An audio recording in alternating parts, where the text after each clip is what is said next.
Welcome to High Performance, the podcast for real estate agents featuring Josh Phegan and Alexander Phillips. Alexander, today we're going to talk about mastering your pitch, and I think that it's something that always continues to evolve as a real estate agent. What are some of the fundamentals that a real estate agent's got to get right in order to be able to master that pitch? Yeah, hi Josh, thanks for having me again today. I think, when you're firstly speaking with a client, like if it's a cold call, as in, they've called you and you've never met them before whatsoever, it's really understanding why they're calling you, who they are, getting a bit of background information. So it's really being able to adapt to sort of what type of person they are the minute you walk into that front door, so you create a relationship immediately. And it's asking certain questions that does that very quickly and breaking down any ice barriers that will help you do that. Something that I've also learned over the last few years, particularly with how busy we are, you've got to be present, you've got to be there, you've got to be listening, and you've got to be it's really a question-based pitch when you're trying to secure real estate. Sometimes there's a big difference between, the pitch that an agent actually wants to give and the one that the customer actually wants to hear. What are some of the things that you do to kind of tailor that presentation the way that you work with the client? It's really, I think some agents can get a bit robotic and have been told how to, do a listing presentation, but half of that goes out the door because a vendor doesn't want to hear the difference auction versus for sale because they're going to auction it anyway. They know they want to get it on immediately, so they don't need to worry about the timing. It's about sort of just digging deep and asking the most important questions. And you could probably structure a listing presentation around 4 points really, depending on who that client is. And every client's different on what they need. And I think that sometimes there's key questions that might just change the entire game. So, have you sold before? Did you have a preference between auction or for sale? And the answer to those questions actually then determine the flow of that listing presentation. There obviously needs to be some sort of a flow in how we're going to go and discuss it. Are you one that do you prefer to more to talk about pricing up front, or do you more pretend to like to keep that towards the end of the presentation? And where does fee come into the whole discussion? I've learned pricing up front is the wrong way to go about it. If you've given them the wrong price, they've just switched off. Also, if you build enough rapport and you ask enough questions, and towards the end of the listing appointment, you ask them, say, which home do you think in front of you is best, comparable to yours, or what do you think your home's worth? They'll probably actually tell you where their head's at, so you can then structure, obviously, the right answer around them. I've seen it many times before where you've given them a price and they don't want to hear anything else, and you're out the door, then they've listed with someone else. So to me, price is the last part with your commission. It's really rapport building up front, understanding if they've bought or sold before, what's important to them, talking about what they need to do to present it, the timing, marketing, pricing, fees is probably the best way for us that we structure our presentations. You do a lot of natural writing or note taking during the course of a listing presentation, and many people don't. They don't even have a pad, or if they do, they're lucky to write down a word or two.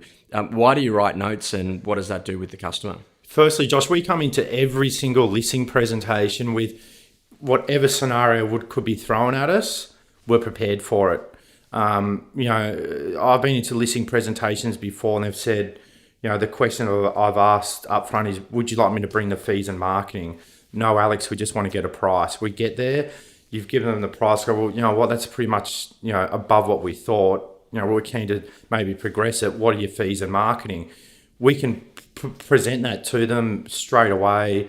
You look professional, you look like you know what you're talking about. So every presentation that we go into, it's having a full, toolkit of anything, that may be thrown in front of you to ensure that you may be able to secure the business or get them off the fence. And so that's about making sure you've got the right visuals and that things are presented in a way that actually presents a very compelling case study or story as to the reasons why people would actually use you as an estate agent, but also to being able to adapt to the conditions of the day. And sometimes you're going to walk into a presentation where the influencer might be there to influence the decision but actually isn't signing the agreement.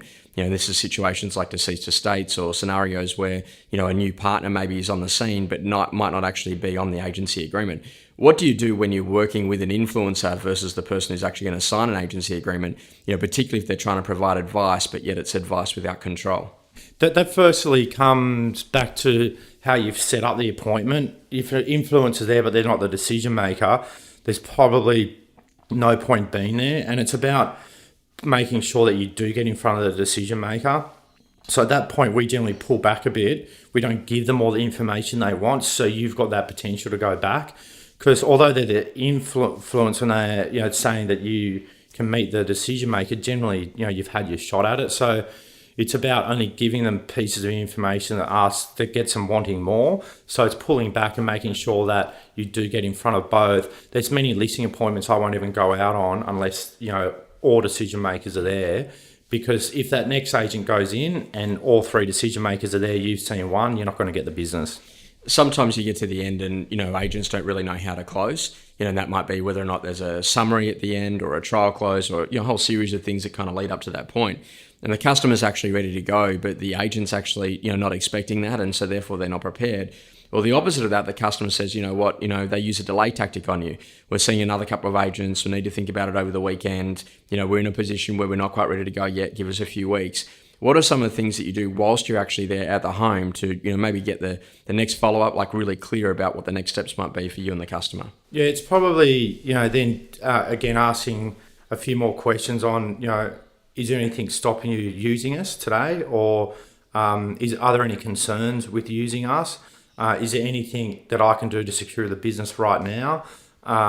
It's Thursday. You want it open Saturday. Our photographer would be available at 10 or 2 tomorrow. I've already checked that out.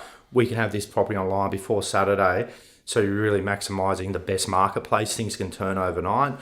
So I think there's many things you can do to progress them into, bringing forward the decision. Ask him, what do you need to think about? They don't generally need to, that's just a delay tactic. So it's trying to unearth what their concern is. And there may be something in there that you can have an upfront conversation about and progress, the vendor and get it signed up. Often I say, don't make it awkward. Just ask the customer. So Alex, what are the next steps from here? How can I help you from here? And I just want to make sure that we're really clear about when we might be able to catch up. And so, we've got someone else in the office. We've got Jason from my team. I'd love to get him through because I know he's working a lot of buyers in the range. Is there any chance that we might be able to get him to come and have a look at the property?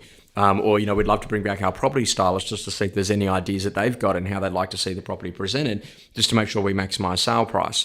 Or could we, for example, at least get a copy of the contract organised? I know you're still considering an agent, but I'd love to see a copy of that because the drainage diagram would be useful for anyone who's considering potentially a renovation or an upgrade to the property, once they make that decision to purchase. And so I think that it's also then making sure that you've got appropriate timelines for follow-up so that if you've had a significant listing or a significant sale, that you actually have an open dialogue to be able to call them about that, or even a successful open for inspection or something that you've seen that's happening in the marketplace, and don't feel awkward about it. So I think that make sure you're very clear around when you're going to be contacting next, what the next expectations are, and maybe the difference between what we call a proposal and a summary. In the proposals or new information, whereas a summary is just a confirmation of what we've already discussed. So look, what I'd like to do, Alex, if it's okay, is just send you a short summary on what we've discussed. I'll give you a quick call tomorrow afternoon just to identify what the next steps might be, and then see whether or not we can get at least the contract organised so that when you are ready to actually make that decision, that we're actually ready and in position to be able to play the right position for you to be able to maximise the sale price. So I think that, the pitch is something that continues to evolve. Stay focused around doing that. Make sure it's sharp, make sure you've got good quality visuals, and that you've got real clarity about the structure of a great presentation.